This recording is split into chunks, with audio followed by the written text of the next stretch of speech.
There are aches that refuse to fade.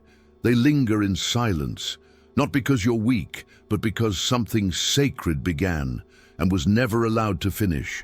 It's a kind of longing that feels out of proportion, irrational, even embarrassing, especially when there was no real relationship, when everything ended, or perhaps never truly began. And yet, it won't go away. You try to let go. You tell yourself it's in the past, but the memory still presses against your chest, as if it's alive. Carl Jung said the psyche never forgets what the ego tries to erase. And Joe Dispenza reminds us your emotional state, repeated over time, becomes your identity. So what if this ache isn't a failure, but a function? What if the longing you feel isn't asking you to go back, but to finally see the part of yourself that was awakened in their presence? Maybe this isn't about them at all. Maybe it's about the part of your soul that rose to the surface, was seen, felt, desired, and then abandoned again. What if your longing isn't a wound to heal, but a voice to finally hear? There are moments that pierce the soul, but pass too quickly. A glance, a conversation, a silence that felt like a mirror. And then life moved on. But not all of you moved with it. Part of you stayed there, frozen in that fragment of time where something awakened, but was never lived. You blame yourself. You say, I'm stuck because I'm emotionally weak. But you're not weak, you're split. Your soul remembers what your mind was never allowed to hold. This is not just nostalgia. It's a song that started and was never finished. A melody that repeats in your bones, asking, what was that moment trying to become? The ache is not the problem. The silence after is. Sometimes we confuse depth with destiny.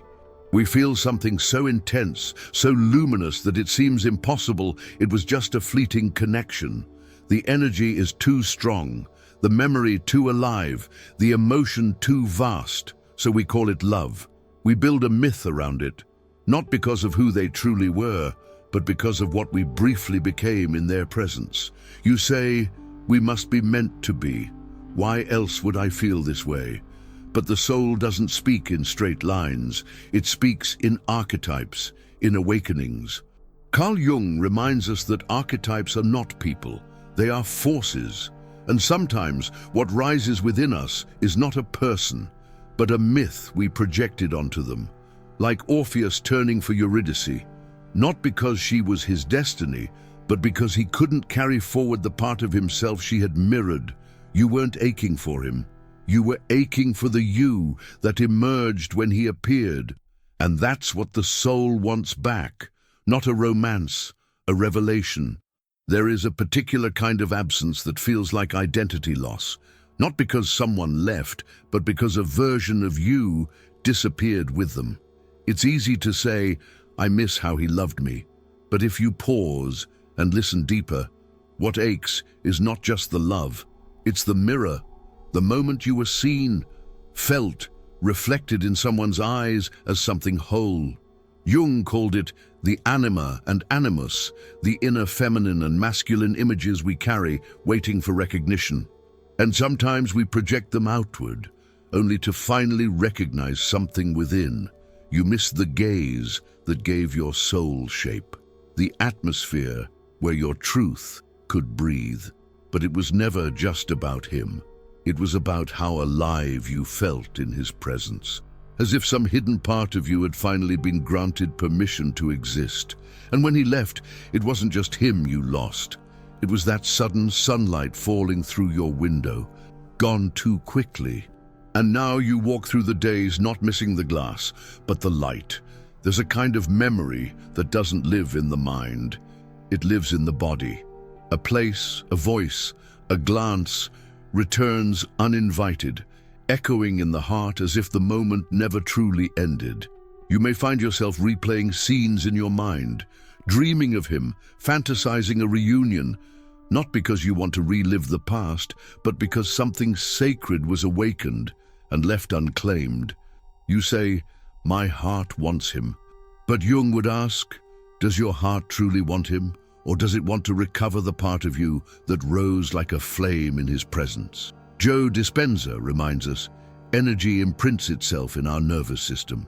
And what we keep reliving isn't necessarily a person, but the emotional signature of becoming. The ache is not a map backwards, it is a compass inward, like a temple that remembers the footsteps of a pilgrim, not because he was divine, but because something holy stirred inside when he crossed the threshold. Your soul isn't asking to reunite. It's asking you not to forget who you were beginning to become. There are connections that don't end. They interrupt. Something inside was blooming, unfolding, emerging. And then, without warning, the door closed. You tried to tell yourself it wasn't meant to be. You heard voices saying, let go and move on. But your soul doesn't speak in timelines. It speaks in patterns, in echoes. CarlJung taught us that what the conscious mind rejects, the unconscious will keep returning, not to punish, but to complete. So the longing you feel is not about a relationship unfinished, it's about a transformation interrupted. You weren't just falling in love, you were becoming someone new, and then you stopped. And now the ache is not about loss. It's about the unfinished becoming that still pulses beneath your skin, like a chrysalis that was torn too soon, before the wings had time to form. The pain you carry is not asking you to mourn a person. It's asking you to remember the wings you were growing when it all fell silent. There's a quiet illusion that follows emotional loss, the belief that only that relationship, that person, could ever bring the aliveness you once felt. You whisper to yourself, I'll never feel that alive again. But what if what you're truly missing isn't the relationship, but the resonance? That rare electric sense that something inside you was finally mirrored, not through words, but through presence. Joe Dispenza speaks of emotional states as frequencies, energies you once thought could only be accessed through another, but they were always within you. The truth is not that he gave you something you lacked, it's that he reflected something you didn't yet know how to touch alone. And now you wait for someone else to come and light that same sacred fire, not realizing the match was always in your own pocket. You don't need him back. You need the courage to feel again, the frequency of your own soul. Did you enjoy the content and it made a difference for you? Click on Super Thanks and support our work. Not all longing is about absence. Sometimes it's about something half-born within you, a part of your voice, your softness, your intuition, that once stood in the light, then vanished again into the shadows. You may think you miss him, but what if what you truly miss is you, the you who was briefly allowed to feel, to hope, to exist in the open air of recognition? Jung wrote that healing is not a linear climb, but a descent into what was abandoned. And often we don't need to release the past. We need to return for what we left behind, the inner child, the sacred feminine, the one who danced in the mirror of his gaze and then disappeared with him. Healing, then, is not erasure. It is retrieval.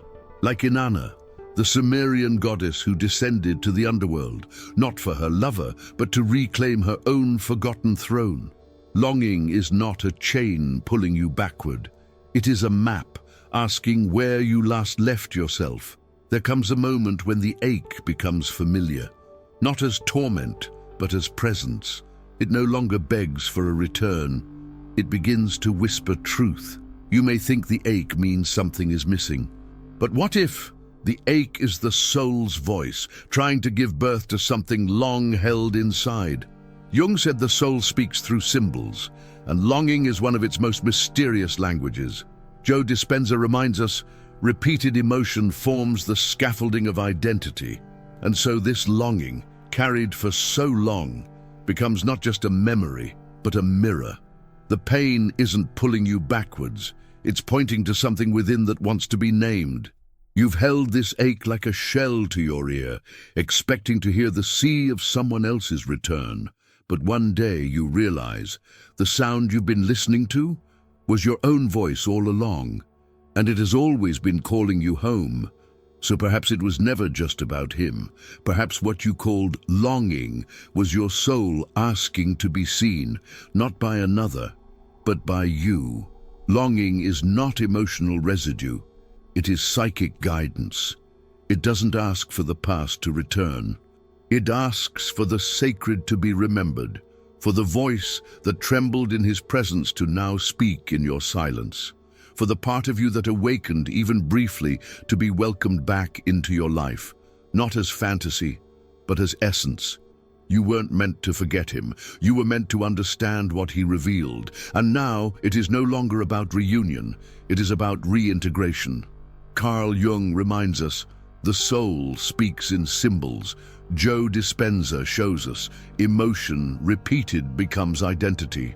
So maybe the ache that lingers is not proof of love lost, but of self-reclaimed. And every time it returns, it is the same question, not from him, but from within. Will you see me now? If you made it this far, comment below. Estoy despierta. So others may find you in the silence, and if your heart is still listening, the next video will be waiting, where we explore what dreams never dared to say aloud.